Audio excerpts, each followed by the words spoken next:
Welcome back. Well, we do have the first management, or rather the second management on the show. We have Akums Drugs and Pharma, Sandeep Jain and the CFO Sumeet Sood, who are with us to discuss the numbers gone by. Remember that they've delivered their Q1 FY25 numbers for the first time since listing, and revenue growth was up around 5% this quarter. But what stood out was the operational improvement that they reported this time round. So, Mr. Jain, let's start with you. It's an operational improvement this time round in terms of the margins. It's come in at around 12.6%. It's an EBITDA gain versus a loss on a year-on-year basis. Tell us what led to this particular improvement and what are we expecting in the next 3 quarters in terms of margins? Mr. Jain. Yeah, it is only because of the we are always taking care of the efforts which has to be made.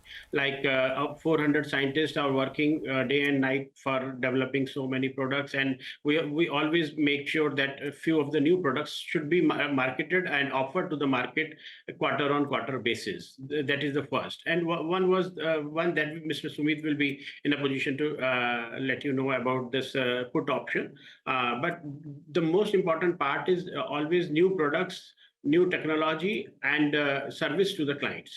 That is the most important part, which we make sure that it should be always there with the clients. Okay, all right. Well, Mr. Sood, if you could just elaborate a little bit, and Mr. Jain mentioned the put option. Just wanted to understand if you could give us more details about that. And it is eventually expected to improve your margins going forward as well. So just give us a sense in terms of where things stand with regards to that and what your guidance on operations would be on the operational margins. The way the put liability works is that we had an investment agreement with our investor Quadria, which there was a condition of a buyback of their shares.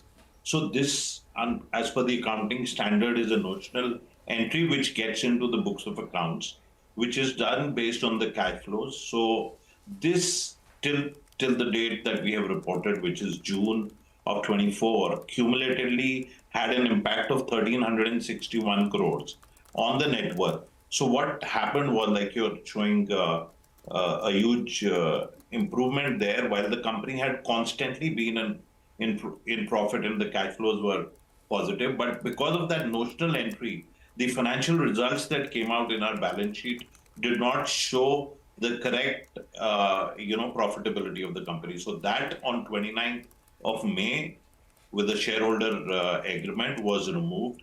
So this period, you see an EBITDA of 130 crores. That's the adjusted EBITDA, compared to an adjusted EBITDA of 108 crores over last year. So that's really how it is. And, our PAT margins are at 58 crores. They were close to, 37 crores in the previous period. That was the adjusted PAT. So I think that's really how the company has been performing. And as the MD said, that we would continue to focus on new products and our developments to see that we meet our expectations going forward. Okay, all right. Hi, Mr. Jain and Mr. Sood. Thanks a lot for joining in. This is Nigel on this side. Let's get a couple of numbers out of the way. The Cdmo business, out there you had margin improvement, which was quite substantial. It's moving towards the mid-teens, the EBIT margins. What's the outlook on this part of the business? And on the smaller part of the business, which is the API business, when does that turn back into the black? Sandeep, so let me first take you through the financial numbers. Like the CDMO business has been doing a 15% margin year on year, and we see that trajectory to continue for us, right? The API business, which we acquired in 21 through an acquisition of Parabolic Drugs, we've been drastically, the whole year of operations, we sort of made 103 odd crore EBITDA loss, which came down to 43 crores last year. We see that our EBITDA margin for this quarter, which is a negative 17%, which was negative 23% over the last period. Now we've put in all efforts to ensure that this business slowly comes to the black, but to really give a time frame to see where it will turn in green or black is slightly difficult to say right now. But our endeavor is to see that we bring it back to the way our other businesses are. Okay. Mr. Jain, just give us a sense in terms of the FY25 growth then. What are you expecting as a whole in the CDMO business? In terms of demand that you're seeing, incremental clients that you would probably be servicing in the next 3 quarters? See, we are growing 15% on a CAGR basis year on year, and we are making sure that the production, the quality, the systems should be remain same, and we hopefully we will be able to maintain the same pace in the 25 as well. Okay. The other question that I had is on your branded formulation segment. Your margins improved quite drastically there, Mr. Sood, this time round. Tell us what led to this improvement and what are the margins that we're working for in the branded formulation segment? Is this 10% now sustainable?